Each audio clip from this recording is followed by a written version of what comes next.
शांति।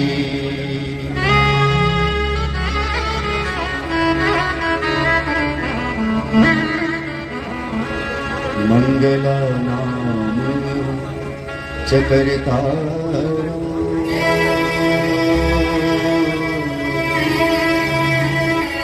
वंदे वाणी विनायको।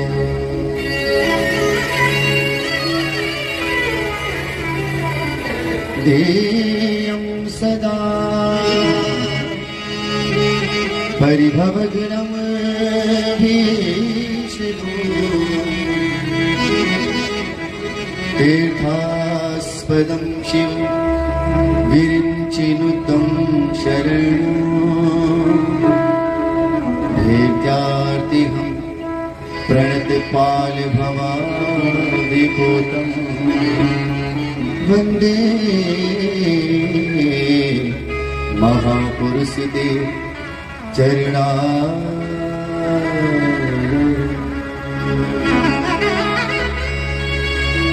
लोदा विरामं रणरंगधीरं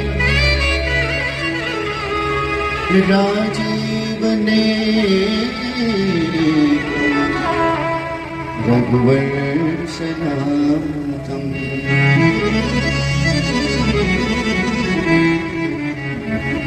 कारुण्यरूपं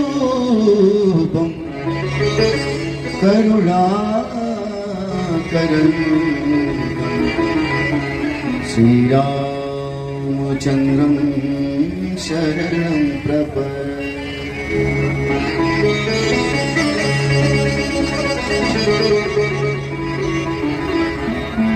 श्री गुरुचरण सरोज रज निज मन मुकुर सुधार। वरनौ रघुवर विमल जसु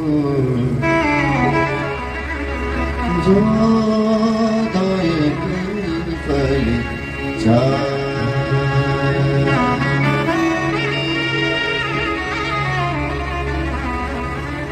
श्री राम श्री राम श्री राम श्री राम।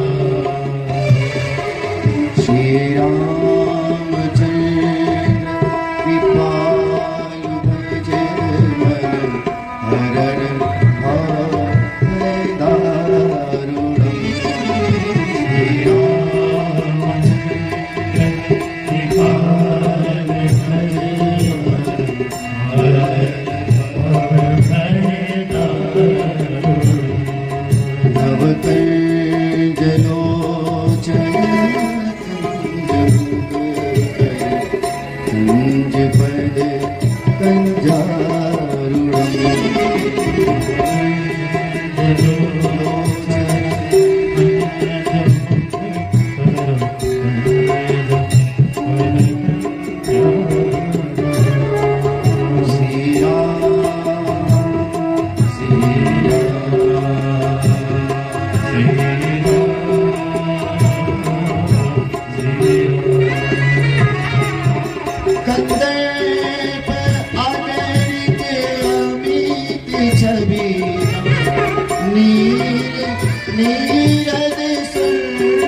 सिर मुकुट कुंडल तिलक चारु उदार अंग विभूषण सिर मुकुट कुंडल तिलक चारु उदार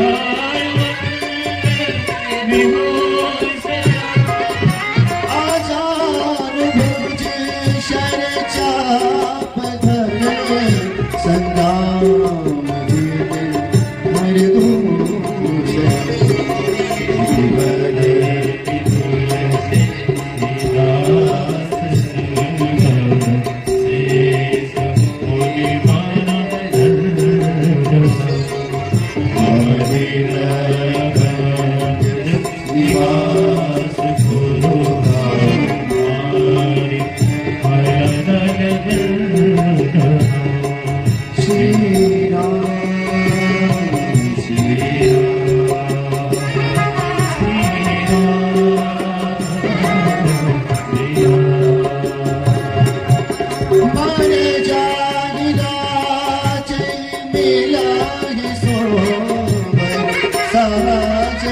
सुंदर सावरो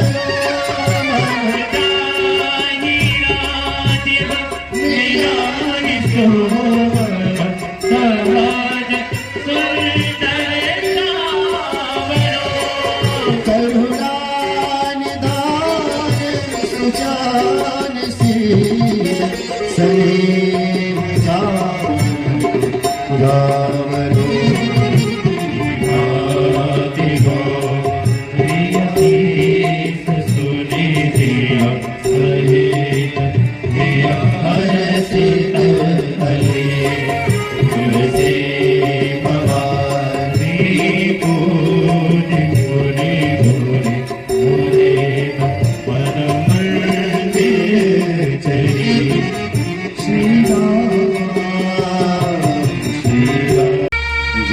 सिया राम जय जय सिया राम जय सिया राम जय जय सिया राम जय सिया राम जय जय सिया राम जय सिया राम जय जय सिया राम जय सिया राम जय जय सिया राम जय सिया राम जय जय सिया राम जय हो जय जय विघ्नहरण हनुमान जय सिया राम जय सिया राम जय जय सिया राम जय सिया राम जय जय सिया राम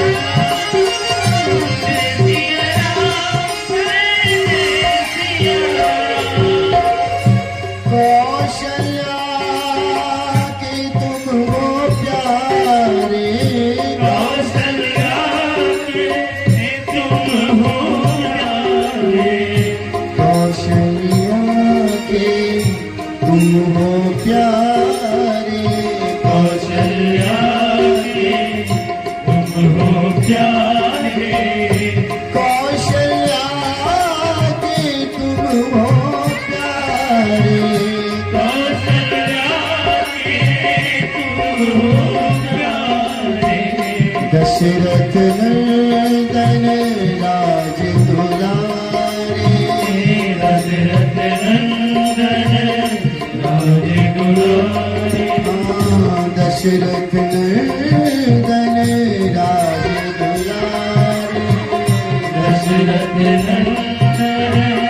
राधे दुलारी भजते अवध के आठों याम भजते अवध के आठों याम जय सिया राम जय सिया राम जय सिया राम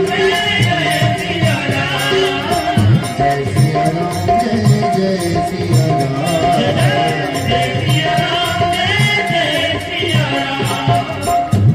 सिया राम जय सिया राम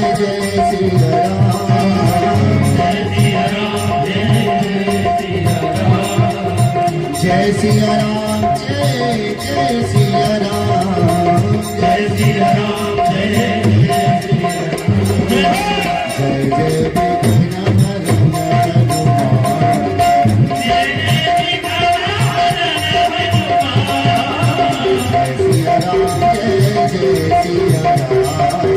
जय सिया राम जय सिया राम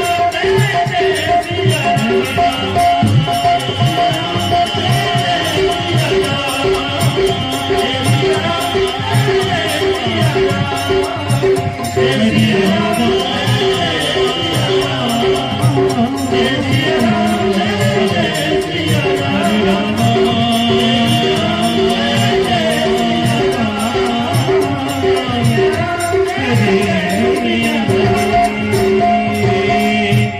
सिया राम मैं सब जग जानी करहूँ प्रणाम जोरे जोर पाए।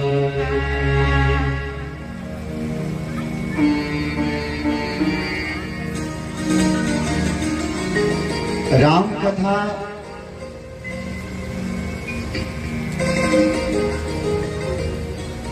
श्रवण करने का जो सबसे बड़ा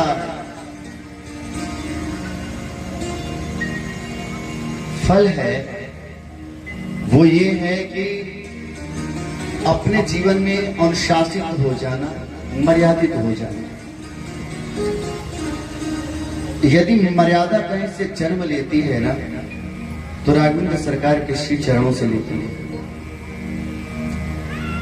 आचरण कहीं से जन्म लेती है ना तो राघवेंद्र सरकार के श्री चरणों से लेती है।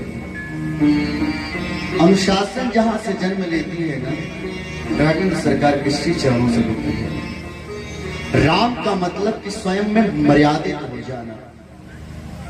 राम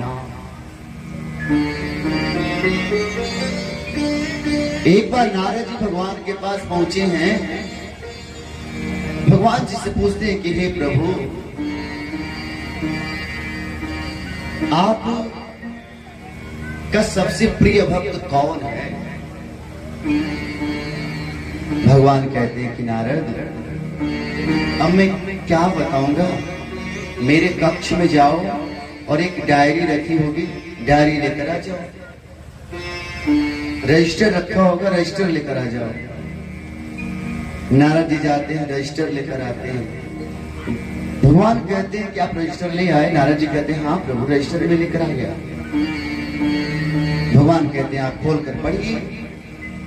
जब रजिस्टर खोलते हैं ना तो सर्वप्रथम नारद जी का ही नाम लिखा है। नारद जी बड़े प्रसन्न हो जाते हैं। नारद जी बहुत खुश हो जाते हैं, भगवान का अनन्य भक्त मैं, क्या बात है। अब तो नारद जी आगे पढ़ो नहीं की और रजिस्टर को बंद करते हैं और चले जाते हैं कहां? ध्रुव के पास।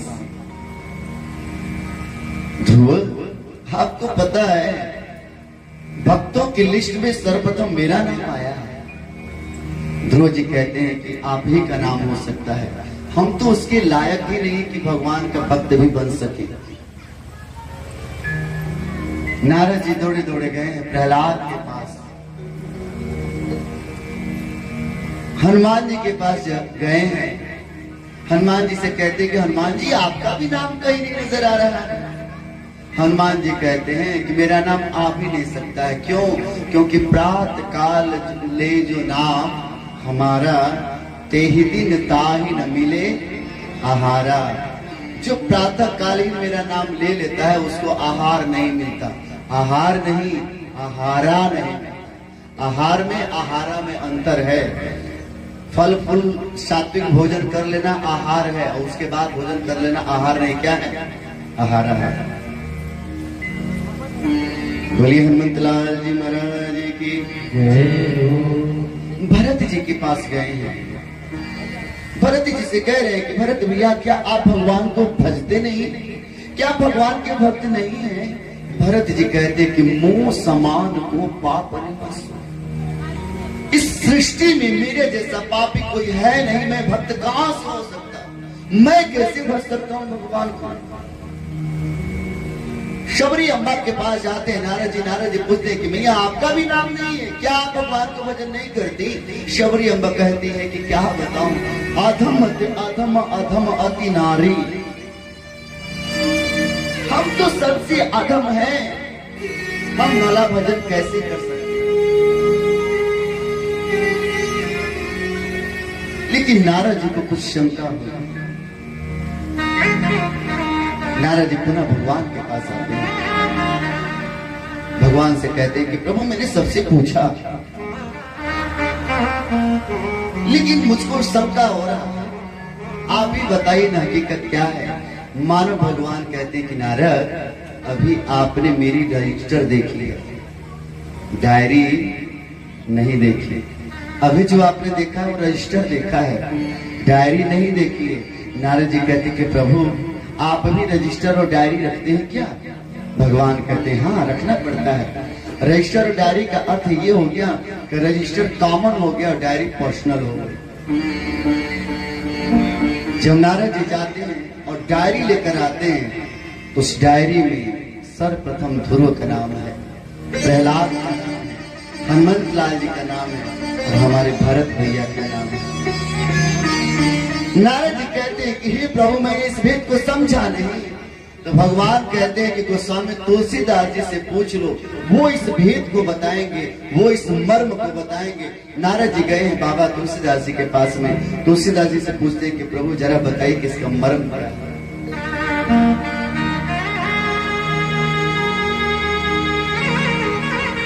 तो गोस्वामी जी लिखते हैं, भारत सरिस को राम स्नेही, जग जपि राम राम जपि जी। नारद जी पूछते हैं कि मैं भगवान के यहाँ गया तो दो देखा, एक रजिस्टर देखा, एक डायरी देखा। तो गोस्वामी जी मानो कहना चाहते हैं कि नारद, रजिस्टर और डायरी का भेद यही है कि जो राम को भजता है, जो मेरे राम को भजता है, उसका नाम रजिस्टर में है। जिसका राम स्वयं भजन करते हैं उसका नाम डायरी में है। भारत सरिस को राम स्नेही, जग जपि राम राम जपि जय। जग जपि राम, इस संसार वाले राम का भजन करते हैं, पर राम जी भरत भैया का भजन करते हैं, ध्रुव का भजन करते हैं, प्रहलाद का भजन करते हैं, शबरी का भजन करते हैं।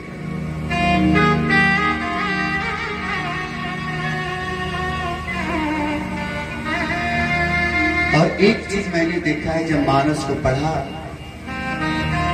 भरत भैया के प्रसंग को पढ़ा, तो मैंने एक चीज देखा है। क्या? आप कभी रावण सरकार के मुखमंडल की तरफ देखने की जरूरत ही मत समझना, चरणों को देख लेना। क्यों? क्योंकि मानस में जितने लोग राम से मिले हैं ना, सबने मुखमंडल को बाद में देखा है और नहीं में देखा है, लेकिन चरणों को सबसे पहले देखा है।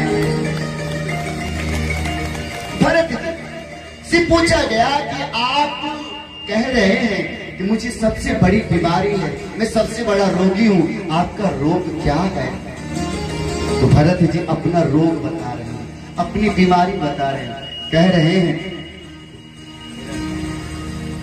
राम लखन सिया, राम लखन सिया, बिनु पग पनही, बिनु पग पनही। भरत जी आपको कैसे पता? क्योंकि मोरे शरण राम की बने। भैया की बने तो मेरे पास में है, और मुझे पता है कि कैकेयी ने कोई कसर नहीं छोड़ी होगी। कैकेयी ने क्या बोला? तापस, तपस्वी का वेश, विशेष, उसमें भी विशेष तपस्वी का वेश, उतना ही नहीं उदासी राम बन जाएंगे, लेकिन विशेष उदासी वाला तपस्वी बनकर जाएंगे।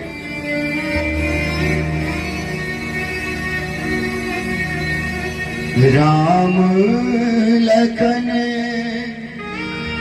सिय बिनु पाग पनहि। भगवान के चरणों में पने। भरत भैया ने और कुछ नहीं सोचा, उनके पास और कोई बीमारी नहीं है। एक बीमारी है कि भैया के पांव में पन ही नहीं है। भरत भैया से पूछा गया कि ये कौन सी बीमारी? भरत भैया कह रहे हैं कि हमारे राघवेंद्र सरकार के चरण इतने कोमल है ना, नंगे पैर जब चल रहे होंगे तो उनके पांव में कुछ कंकड़ कांट कैसे चुभ कर पीड़ा।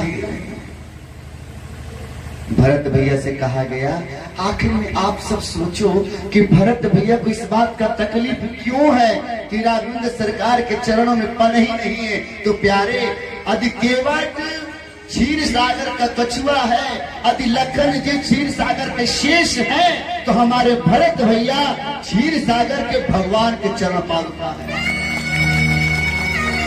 हमारे राम जब भी चले, हमारे भगवान जब भी चले, उन्हीं पादुकाओं को पहन कर चले हैं। आज भरत को लगा है कि राम मेरे बगैर गए हैं, तो पादुका वैसे भी उनके साथ नहीं होगी। और जब पादुका उनके साथ नहीं होगी तो उनके पांव में जब कंकड़ चुभ रहे होंगे तो पीड़ा राम को नहीं थी, पीड़ा भरत को थी। भरत शरीर से को राम से नहीं, कौन हो सकता? तभी तो अयोध्यावासी कह रहे हैं कि जीविका कुटुंब की चला सकूं सहर्ष मात्र। आप लोग एक स्लोगन बोलते हो, साईं इतना दीजिए जामे कुटुंब चेंज करो, राघव इतना दीजिए जामे कुटुंब समाज। मैं भी भूखा ना रहूं, ना कोई भूखा जाए। राघव इतना दीजिए, साईं नहीं। क्या साईं नहीं, राघव इतना दीजिए जामे कुटुंब समाज। क्योंकि देनहार कोई और है, दे कौन सकता है? साईं नहीं दे सकता। पूछा जाए कबीर से, कौन दे सकता है? दाता एक राम। पूछा जाए कबीरदास से, कबीरदास क्या कहते हैं? दाता एक साईं नहीं कहते, क्या कहते? दाता एक राम, भिखारी सारी दुनिया, दाता एक राम। मलुकदास से पूछा जाए, हे मलुकदास, आपकी नजर में दाता कौन? पढ़ना, अजगर करे न चाकरी, पंछी करे न काम, दास मलुका कह गए सबके दाता। ये बताओ कि साईं इतना दीजिए कि राघव इतना दीजिए? अरे बोलो, राघव इतना दीजिए जामे कुटुंब समाए। मैं भी भूखा ना रहूं, ना कोई भूखा जाए। जीविका कुटुंब की, परिवार की, बस चला सकूं सहर्ष मात्र, उतनी राम जी कमाई मुझे चाहिए, अतिरिक्त नहीं चाहिए। जीविका कुटुंब की चला सकूं सहर्ष मात्र, उतनी ही राम जी कमाई मुझे चाहिए। और हे प्रभु, रोग भी लगे तो लगे आप ही के नाम का, और आप ही के नाम की दवाई मुझे चाहिए। रोगी भी बनूं तो आपके नाम का रोगी बनूं, और इलाज पता किया जाए तो आपका नाम ही मेरा इलाज लगे। बहुत आसान था दर्दे इलाज मेरा, अब बहुत आसान था दर्दे इलाज मेरा, बस हाल तो पूछना था, हम ऐसे ही ठीक है।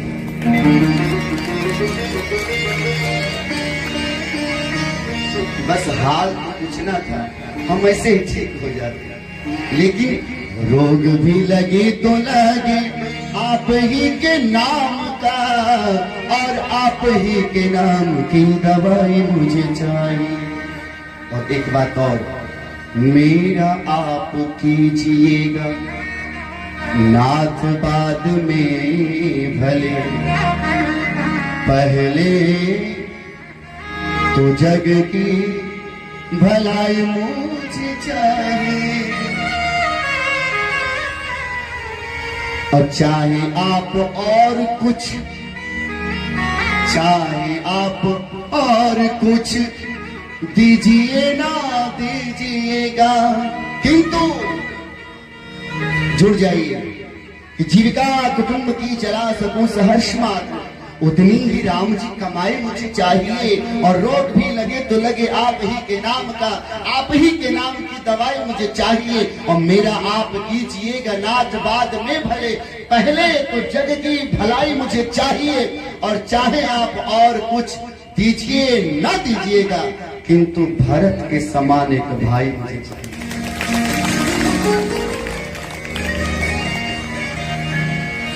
भरत के समान एक भाई मुझे चाहिए। और भरत जब जैसे चित्रकूट जाने की तैयारी करते हैं ना, तो सारे अयोध्यावासी कह रहे हैं कि मैं भी रुकने वाला नहीं हूं, मैं भी जाऊं। भरत जी कह रहे भाई कोई तो घर पे रहे ना। तो अयोध्यावासी के जो युवा वर्ग है वो कहते हैं भरत तुम ही क्यों नहीं रह जाते, तुम ही निगरानी करो। तो भरत जी कह रहे कि संपत्ति मेरी हो तो मैं निगरानी करूं। जीवक कहते हैं कि एक बात बोला करिए भरत भैया। तो मानो भरत कहना क्या चाहती है कि जग छोड़ो ना हरि भूलो, कर्म करो जिंदगानी में, और रहो दुनिया में ऐसे जैसे कमल रहता है पानी में। नारियल देखा है आप लोगों ने? नारियल देखा है? दो प्रकार का नारियल होता है, एक जो बहुत कड़ा होता है कच्चा नारियल, और एक नारियल सूखा मिलता है। आप गौर करना, सूखा जो नारियल है ना वो ऊपर से वो भी कठोर होता है, लेकिन दोनों में अंतर ये है कि जो कच्चा नारियल होता है ना उसकी जब गरी को निकालेंगे ना तो खुरचना पड़ेगा ना, लेकिन जो पक्का नारियल हो जाता है ना उसको खुरचना नहीं पड़ता है। जैसे फोड़ोगे उसमें से पक्का नारियल ठीक ठीक उसी आकार में बाहर निकल जाएगा। क्यों? भाव क्या है? तो जिस प्रकार पक्का नारियल रहता है ना उसी प्रकार हमको और आपको रहना चाहिए। रहना संसार में भले से है, लेकिन संसार से इतना न चिपक पड़ो कि कोई हटाना चाहे तो उसको खुरचना पड़े। बोलिए भक्तवत्सल भगवान की। भरत चले चित्रकूट हो रामा, राम को मनाने। भरत चले चित्रकूट हो रामा, राम को मनाने। भरत चले चित्रकूट हो रामा, राम को मनाने। भरत चले चित्रकूट हो रामा, राम को मनाने। तन पुलकित अति सजल नयना भरत, तन पुलकित अति सजल नयना भरत, तन पुलकित सजल नयन भरत। सिर पर बांधे जटाजूट हो रामा, राम को मनाने। भरत चले चित्रकूट हो रामा, सर्व भाव से गाएंगे। राम को मनाने।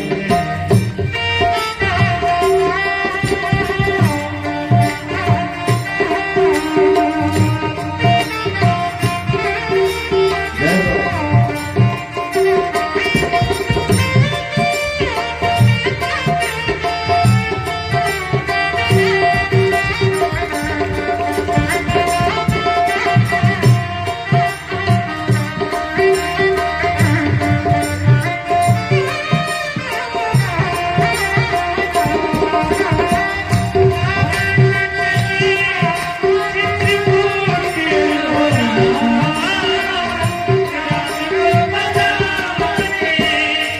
निश्चल छलहिना प्रेम मगन मन निश्चल छलहिना प्रेम मगन निश्चल छलहिना प्रेम मगन मन निश्चल छलहिना प्रेम मगन मन आसरा कहीं ना जाए छूट हो रामा राम को मनाने भरत चले चित्रकूट हो राम को मनाने भजत अवध वासी अचरज सुमीरत भजत अचरज सुमीरत भजत अवधवासी अचरज सुमीरत भजत अवधवासी अचरज सुमीरत। कैसे बज रहे हैं? लाखों जन्म कर लो रामा राम को मनाने भरत चले चित्रकूट हो राम को मनाने राम को मनाने भैया भाभी को मनाने राम को मनाने भैया भाभी को मनाने राम को मनाने भैया भाभी को मनाने राम को मनाने भैया भाभी को मनाने भरत चले चित्रकूट